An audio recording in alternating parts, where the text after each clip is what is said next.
What's going on, guys? It's your girl Angie Snatch from Snatch Investigations coming at you with another episode of An Unbiased Truth. And today we're going to look at the case of The People versus Daystar Peterson. Canadian rapper Daystar Peterson, aka Tory Lanez.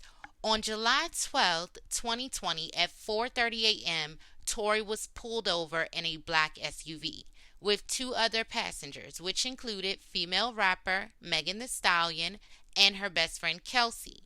TMZ would then later release a video showing what looked like an injured Megan limping from a car with something that looked like blood leaking from her foot, as well as helicopters swarmed all around the SUV. Now, that video would ignite an investigation by both law enforcement and the public of what actually happened that night. And to be honest, I don't think that until the conclusion of this case that you nor I will actually know what happened that night. And before I get into this, I want to say I actually sat back and said, you know what? Everyone was inebriated that night.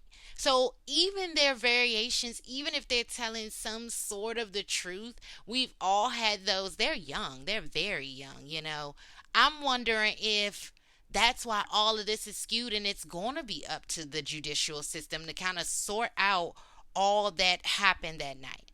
But anyway, so reports later confirmed that witnesses alleged shots fired from that SUV before it sped off. Police would eventually locate the vehicle, and then that's when they're pulled over in Hollywood Hills. So the police discovered the three occupants as well as a semi automatic handgun.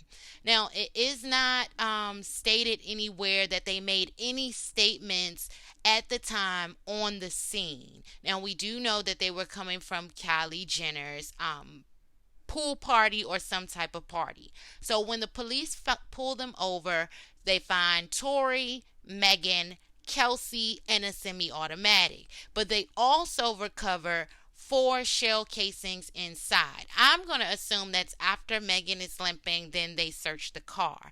Now, Megan is transported from that scene to Cedar Sinai Hospital.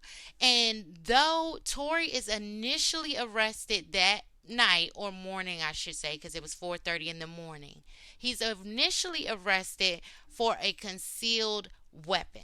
So that's what they first take him in for. And Megan's original statement was that she cut her foot on broken glass at Kylie Jenner's party.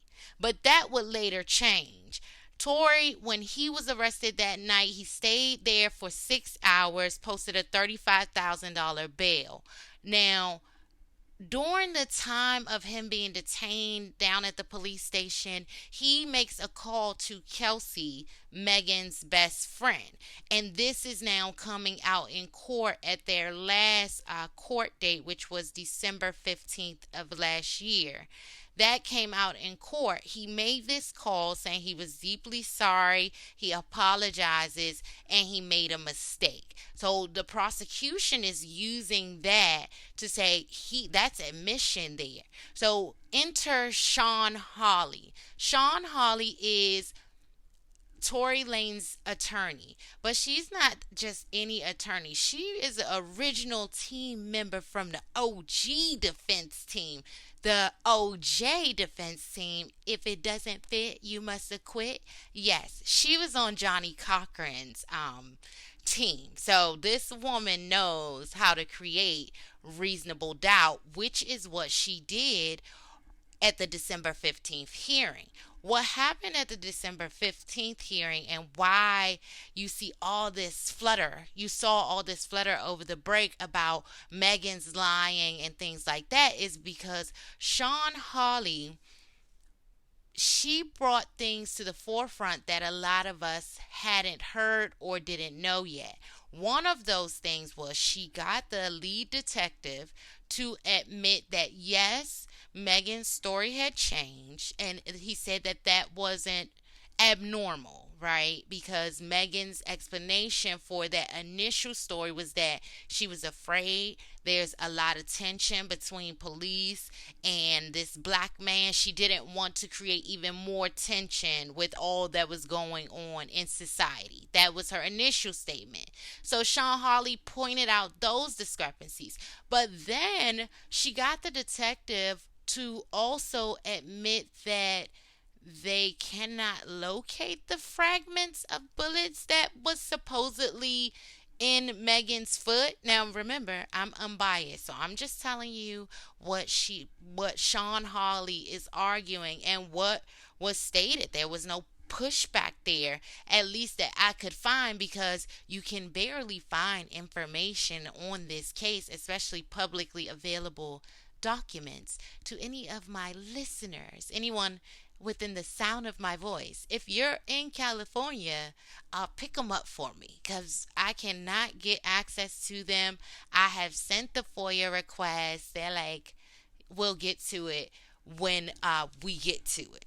However, back to Sean Hawley. She also got the lead detective to talk about the gun residue that was on Kelsey's hands. So supposedly when tested, there was gun residue on Kelsey's hands. Remember, Sean Hawley is a defense attorney. So maybe on the prosecution side, I would say maybe she moved it. Maybe, anything could have happened in that space. That doesn't necessarily mean that she was the one that did it. But I think it's very interesting that is the way that the route that they're going, because in November 2020, Megan's best friend Kelsey, who was just so upset because she felt like Megan wasn't taking up for her, came out with the song Bussin' Back.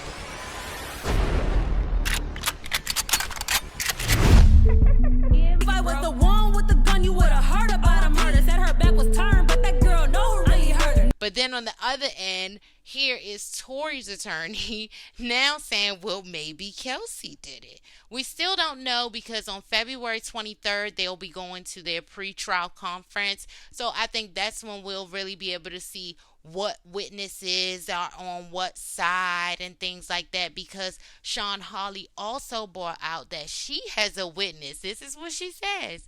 She has a witness that says the flash from the gun was closer to Kelsey than to Tory, and that the original altercation was not Megan and Tory getting in the car, that it started at the party, at the Kylie Jenner party, and that it was Megan and Kelsey fighting.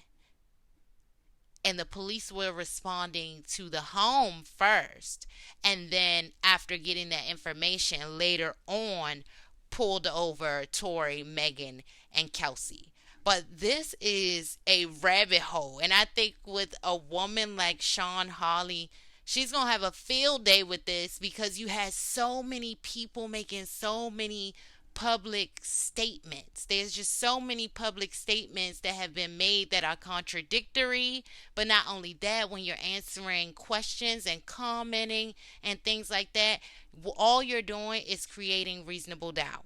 But we shall see what happens. The pretrial conference is set for February 23rd, and he will be facing 2 counts. 1 count of assault with a semi-automatic weapon, and 1 count of carrying a concealed unregistered weapon.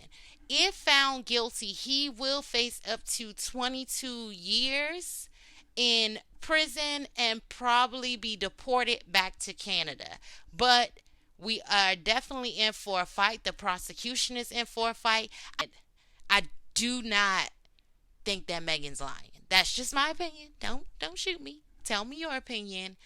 But I did find it very interesting and very hit jobby that the district attorney did a press release saying like rapper artist arrested for assault or something like that. Like a whole press release for that. I kind of felt like, why is the DA doing a press release for a 4:30 in the morning, yes, assault between it just felt like, I don't know because I don't live in LA, so I don't know, but it felt like that wouldn't be in the high crimes. Let me create a press release for that, right? We got missing young black girls and young black boys.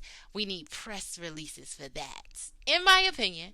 But we shall see. Let me know what you guys think. It's your girl Angie Snatch.